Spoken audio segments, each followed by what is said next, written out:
Welcome back, viewers. This is Chungu Jamii. Today we are talking about interfaith. Why interfaith? What is interfaith? On the show, I have two guests who are helping us to understand the importance of coming together of different religions, working together under interfaith for a better tomorrow, for a better society, for a better nation. These are some of the things that we need to understand and embrace from our different places, from our different backgrounds, families, religion, and everything. Send in your question, your comments across all our social media networks. That's GBS TV Africa. Our SMS line is 2144. Dr. Hassan, before we went on a break, I had asked you about the differences that we have been having as Christian and Muslims also. So you can maybe take us through the same. Thank you so much. My brother here talked about the issue of having a problem when we change religion, and this happened to our practically in our family. My grandmother, the late grandmother Sophia Gabriel, was a Catholic. Our family has been Catholic, and then she embraced Islam in Embu, and she was excommunicated. The issue of excommunication before 1970 was common. When, as we understand, in a way, Christianity had already demarcated Kenya into different regions. We all understand.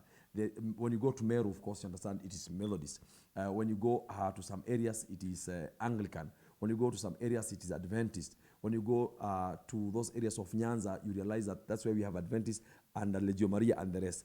So it meant that if you are in an area which is PCEA and you revert to another religion, then you are supposed to move to the place where those people are. And that's why you realize that many Muslims across the country are living in majengos.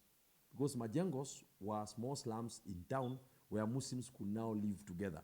And that's why we were now taken to Dallas, a place in Embu.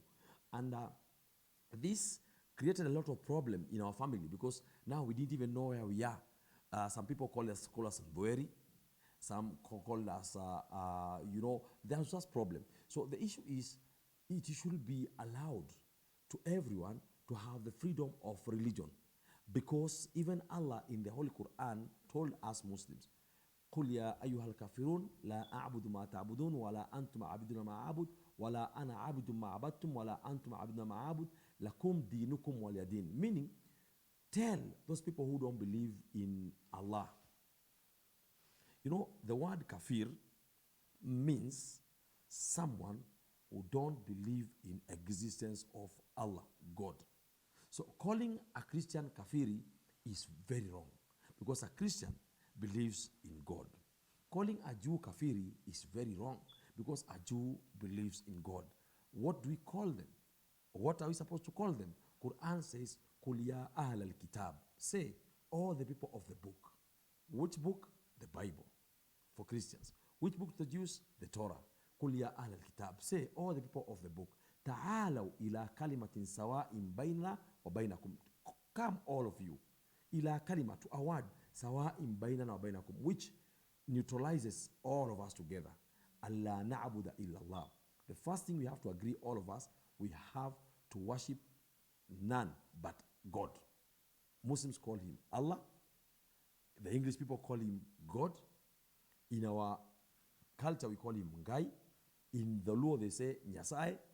In the other one, they say Mulungu. But it's the same God. That is what we are supposed to discuss. So what we are supposed to do is to create a forum where everyone have their say about God and we agree on how to move together. Because at the end of the day, as Pastor said, if you live good life, you'll go to Jannah. Jannah is paradise. And if you live bad life, then you'll go to a place called Jahannam, which is now the hellfire. And at the end of the day, most important is to live by what God has called us to do. Because God says in the Holy Quran, وَمَا خَلَقْتُ الْجِنَّ وَالْإِنسَ إِلَّا لِيَعْبُدُونَ.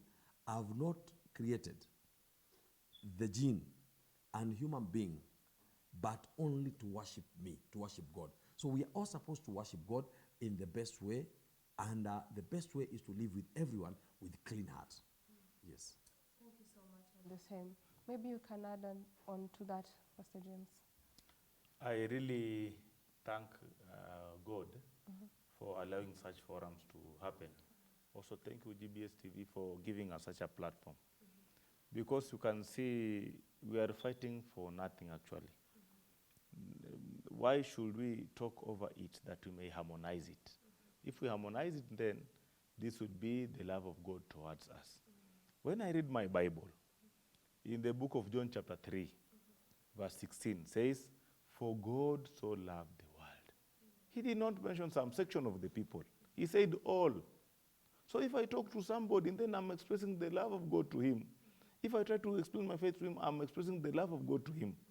So as we were having the ex-prisoners workshop that we have concluded today in the morning, we were talking to them in this manner. Don't worry. We don't push anything into you. But then, as we are talking to you, we know that the love of God is flowing in us. And then we become one family who will help each other. I also don't support serialization. We also don't support anything to do with the marginalization. Because IYF, we have been holding camps for 5,000 people, 6,000 people for 3 days in Kenya since 2008. And we have seen it successful. They come with different faith. We do our things together, different culture, different faith, we harmonize together. Eventually, we become one. That's the Kenya, that's the world, that's the village we want to see everybody harmoniously living. We don't want to see a country whereby, are you seen with the Bible? You are killed. Are you seen with the Quran? You are neglected. Let's live our country the best way with unity, and we will make the world a better place. Thank you so much, gentlemen, for that insight on the same. Sheikh Hassan, maybe you can help us to understand the benefits of interfaith, because I also want to understand maybe better than what I'm understanding now, because sitting down and thinking of interfaith and also publishing it as a newspaper, not once, not twice, but making it a consistent newspaper for people to understand more about interfaith. What are the pillars of interfaith, and what are the benefits of interfaith? Thank you so much. I'll go straight to the benefits of interfaith. I will, in fact, explain the practicality we have seen in after establishing the interfaith newspaper. In Kenya, there has never been an interfaith newspaper. We have Al-Nur newspaper, which belongs to Muslim. We have Friday Bulletin, which belongs to Muslims. We have others we have seen for the Catholics, we have seen others for the Anglicans and the rest. But having one newspaper which brings all the faiths together have never been there. We have tried to write to many religious bodies to come up with the same, but the challenge has been, they have been asking, but who will be the editors? Who will be the people collecting the news? How will they collect the news? And we thank God, after visiting 34 countries in the world, we realize that it is easy to do that. Because one of the courses I teach at the University of Nairobi is comparative religion, and that course has been replicated in many other universities.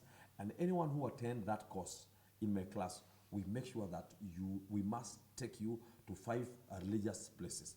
We must take you to a Catholic church. We must take you to a mosque. We must take you to a synagogue. We must take you to a temple. And we must find also an African traditional place. If it's a kaya or it is anywhere where African people meet, we must take you there practically. When they are there, you see what happens so that you appreciate what they are doing. So we have realized that one of the benefits is people appreciating each other. Because you see a Muslim going to the toilet with water, and you feel that this is something very wrong. But what you don't realize is that, for example, when you eat food in a plate, you cannot use tissue to wipe that plate, then you keep it in the drawer and eat it with it again and another time. You'll be sick. So when a Muslim explains to you why they use water, now you'll appreciate. You go and see that the father of the Catholic Church sometimes putting on a kanzu.